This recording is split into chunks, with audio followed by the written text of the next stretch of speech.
This morning, we now know the names of 4 American soldiers killed in an attack in Kuwait over the weekend. All 4 were based out of the 103rd Command right here in Des Moines. The soldiers killed were Sergeant Declan Cody of West Des Moines, Sergeant First Class Noah Teachin of Nebraska, Sergeant First Class Nicole Amore of Minnesota, and Captain Cody Cork of Florida. And both here in Des Moines and all across Iowa, people are now remembering Sergeant Declan Cody, who was just 20 years old. Yeah, he enlisted in the military back in 2023 as an Army Information Technology Specialist and was promoted to a sergeant after he died.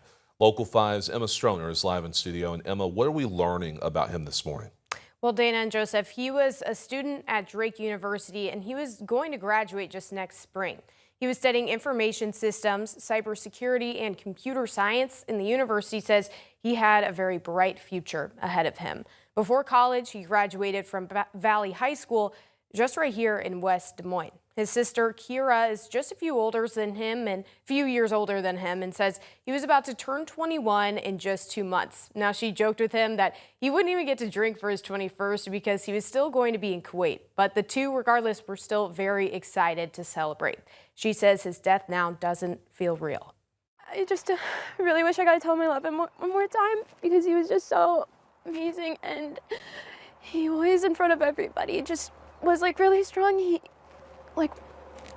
He never let his emotions really show. His dad, Andrew, says he was set to come back in May, but says he was still debating on extending his service for about 9 more months because he loved what he was doing. He says on Sunday, when he and his wife sent a message to Cody and didn't hear back, they had a gut feeling that something had happened.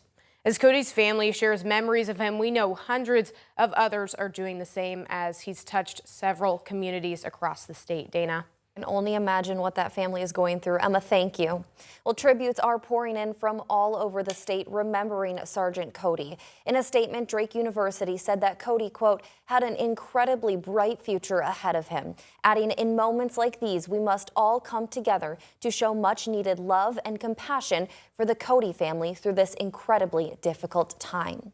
Meanwhile, Representative Jennifer Comfirst, who also teaches at Drake, said in part, quote, Declan Cody is gone too soon, and his sacrifice is one that should lead us all to pause and reflect. Our hearts are with the Drake community and his family during this time of unimaginable grief. Lieutenant Governor Chris Conoyer also expressing her concerns and her condolences, should I say, saying, quote, it is heartbreaking to learn of the loss of Sergeant Declan Cody, a West Des Moines native and student at Drake University.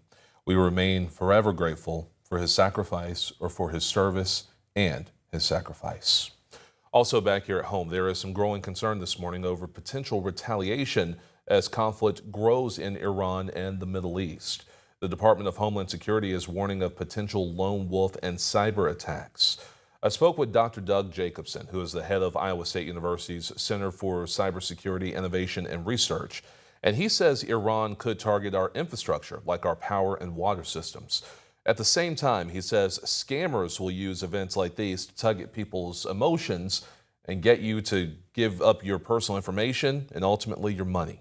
Look at individuals, the average person. When we see events like this, we tend to see adversaries that have nothing to do with the nation state, they could care less. They'll get you to provide money to a cause, or they'll get you to provide information that they can then use to further try to scam you. So you're going to see an uptick in those types of scams. You'll hear more of my chat with Dr. Jacobson exclusively on We Are Iowa Plus, where he talks about why Iran could have a tough time carrying out a successful cyber attack here in the U.S. Meanwhile, Iowans are seeing a jump in prices at the gas pump. According to AAA, right now across Iowa, the average gallon of gas is $2.80 a gallon. That's up from 1 week ago when it was $2.63 a gallon. However, that is still down from 1 year ago when the average price of gas in Iowa was $2.88 a gallon. And for the latest updates about the war in Iran, you can follow our coverage on your own schedule over on We're Iowa Plus. Just download it on your TV and start watching for free.